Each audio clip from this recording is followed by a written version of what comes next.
ओम शांति। योगी वही बन सकते हैं जिन्होंने अपनी कर्मेंद्रियों के सभी रसों पर विजय प्राप्त की हो। क्योंकि संसार में एक ही चीज मिलती है, चाहे सांसारिक सुख चाहे परमात्म सुख। अगर परमात्म सुख चाहिए तो कर्मेंद्रियों के सुखों को त्यागना जरूरी है। जो जितना बड़ा त्यागी वो उतना ही बड़ा योगी। संसार की इच्छाएं और तृष्णाएं भी एक योगी के लिए बहुत बड़ी दीवार बन जाती हैं।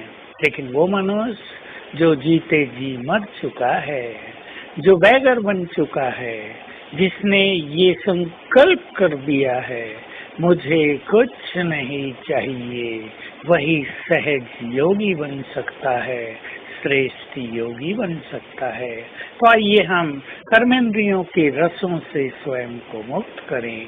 कानों का रस, बहुत अच्छी अच्छी इधर उधर की व्यर्थ की निंदा की बातें सुनना, जिसमें भी एक रस है जो आत्मा को व्यर्थ की ओर ले चलता है, इसका त्याग करना होगा। देखना, दैहिक दृष्टि और व्यर्थ की चीज सारा दिन देखना, ये आंखें सुंदरता देखने की इच्छुक रहती हैं और ये आंखें यदि भटकती हैं तो उसका प्रभाव हमारी एकाग्रता पर पड़ता है। लेकिन जिसने ये जान लिया, ये मान लिया कि सबसे सुंदर हमारा शिव बाबा ही है, उसको देखने के बाद और कुछ देखने की आवश्यकता नहीं। सबसे सुंदर हमारा स्वर्ग है, उसको देख लिया, उसका ज्ञान मिल गया, इधर उधर आंखों को भटकाने की जरूरत नहीं।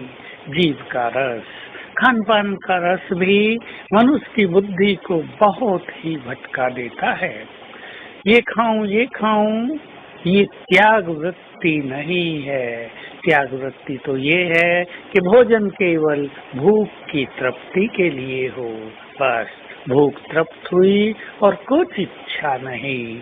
ऐसे ही और भी जो कर्मेंद्रियां हैं उनके अलग अलग रस हैं, उनसे जो योगी स्वयं को मुक्त कर ले वही सच्चा योगी है।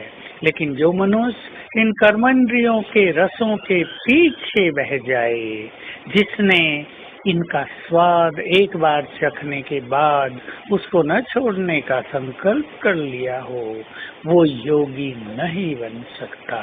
तो आइए हम आज सारा दिन बाबा का पुनः ये महावाक्य याद करें।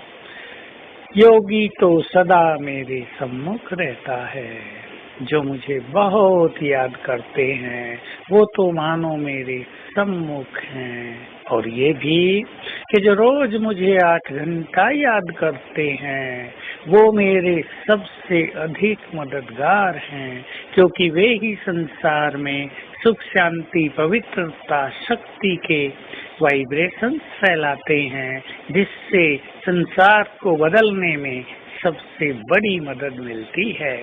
ये तो रही बात सेवाओं की, लेकिन योग युक्त रहने में जो अतीन्द्रिय सुख है वो आत्मा को तृप्त करने वाला है। वो मनुष्य के जन्म जन्म के दुखों के प्रभाव को समाप्त करने वाला है।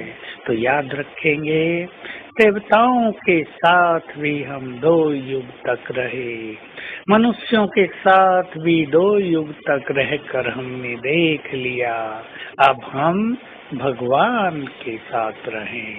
तो आइए आज सारा दिन परमात्म शीतल छाया का रस ग्रहण करें। हर घंटे में एक बार सूक्ष्म लोक में चलेंगे, बाप दादा को अच्छी तरह निहारेंगे, बिल्कुल क्लियर विजन हो, फिर उनकी दृष्टि लेंगे और फिर संकल्प करेंगे, बाबा मेरा खुदा दोस्त है। कभी संकल्प करेंगे वो मेरा प्रियतम है, कभी वो मेरी माँ है, कभी वो मेरा बच्चा है। और इस तरह हर घंटे में एक संबंध को सूक्ष्म लोक में जाके अनुभव करेंगे बाबा से गले मिलेंगे, उनके साथ रास करेंगे और मन की मीठी मीठी रोरिहान करेंगे। इस तरह आज सभी रसों से ऊपर ईश्वरीय रस का स्वाद लेते रहेंगे। ओम शांति।